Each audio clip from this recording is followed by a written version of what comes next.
Good morning, everyone. Happy Tuesday. Lisa, Lydia, Scott here with you. Of course, we're live on Facebook every weekday morning with the latest news and weather headlines. It stays on your feed throughout the day, though, so you can watch it whenever it works best for you. Plus, remember, we make it into a podcast. You can find that at inform.com/podcast. Just look for the Inform Minute. All right, this morning, it's kind of cold out there. Holy buckets. The temperature just keeps on dropping like a rock, which makes sense because there's a light wind and a clear sky and nothing that could stop the temperature from dropping. Fargo's down to 21 degrees right now. Jeez. That's really cold. Yeah, jeez.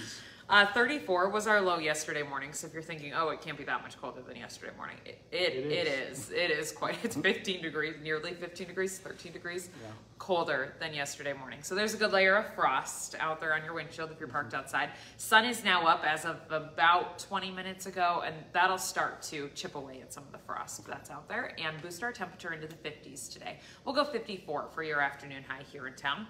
Wind turning around to the south, 5 to 15 miles an hour, and starting to pick up. Not necessarily breezy today, but especially breezy overnight tonight into tomorrow, which means tomorrow morning's temperatures won't be as chilly as this morning. More like upper 30s to low 40s tomorrow morning. So probably not needing the ice scraper tomorrow morning. Temps in the 60s then for a breezy one on Wednesday. Windy on Thursday. We're talking 20 to 30 miles an hour, gusting even a little bit higher. Pushing in some of the warmer air though, and temps get into the 70s on Thursday. Cold front moves through Thursday into Friday, brings in clouds, knocks our temperatures back into the 60s. Chance at a few showers on Friday. And then looks like a sunshiny weekend with temps mainly in the 60s. So nice fall-like weekend where it's not hot, not cold. You can wear a sweater, but you won't sweat, but you won't freeze. That kind of situation. Sounds good. Going on for your wardrobe plans for the weekend, of course. Today, first frost freeze of the season. We will now be done with freeze warnings. You won't see those be issued anymore now that we've had a good kill out there. And with that, the leaves will likely be dropping by this afternoon. They're probably still hanging on by a thread out there right now. With a light wind and the kill this morning, a lot of those leaves are going to drop pretty much straight down. So you might notice a pile of leaves right under your tree later today. Let's see, what else? The frost freeze. Oh, the other thing I wanted to say, it's been 174 days since it's been this chilly. Oh, yeah. The last time we were in the 20s was on April 24th, so 174 days ago. So it's a nice stretch. Yeah. A good nice stretch. We had a good run. Yeah, she's over now. Book is closed. Won't be as chilly tomorrow morning, but I do have some frosty mornings ahead still to come. All right. So here we go for the second half of October now. Yeah, seasons are changing. Okay, well, today is the deadline for Minnesotans to register to vote. If you want to vote early or get an absentee ballot, you can still register online until midnight at the Minnesota Secretary of State's website, or you can turn in your paper registration to election officials by 5 today. However, if you don't get registered to vote today, you can still do it in person on Election Day at your polling place. Today, you'll have a chance to learn about a proposed tax increase that would help pay for upgrades to the Fargo Dome.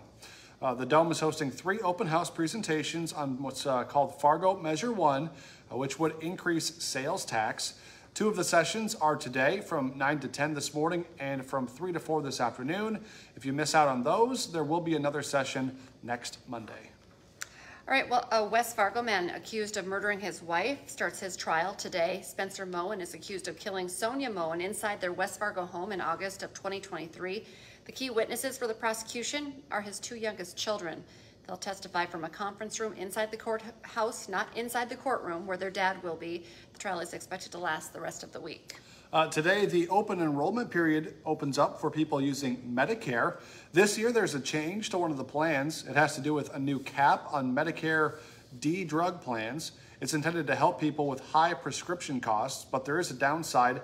Medicare D and Advantage plans are both private, so some insurance companies are increasing their premiums to help cover their losses. The open enrollment period runs through December 7th. Go to Medicare.gov to either join, drop, or switch plans.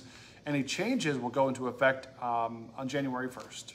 We're expecting to learn more today about an 83-year-old woman from Fergus Falls who died in a head-on crash near Breckenridge.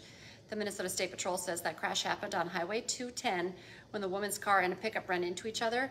The driver of the pickup, 30-year-old Dylan Church of Parker's Prairie, is in a Fargo hospital right now with life-threatening injuries. High school volleyball comes your way tonight on WDAY+. This week's WDAY+ game of the week is the Central Cass Squirrels against the Oak Grove Grovers. Live coverage of the match starts tonight at 7 o'clock. Download the WDAY Plus app onto your mobile device or your smart TV, and you can watch live high school sports all season long. Today on Hot Mic with Dom Izzo, the Jacks and the Bison, of course, we've been talking a lot about this, play Saturday, but it's not just for the lead in the conference. Dom's going to talk about what's at stake nationally as well. Plus, the Dragons had another close loss. How do they turn things around? Hot Mic is on from 9 to 11 on WDAY Extra. And don't forget, for just 99 cents a month for your first 3 months, you can get that all-access pass to Inform.com. Just go to Inform.com/subscribe to get the deal. Our next newscast is coming up at 11 this morning, and then we have you covered this afternoon, 4, 5, 6, and then at 9 and 10. Have a great day, everyone. Bye.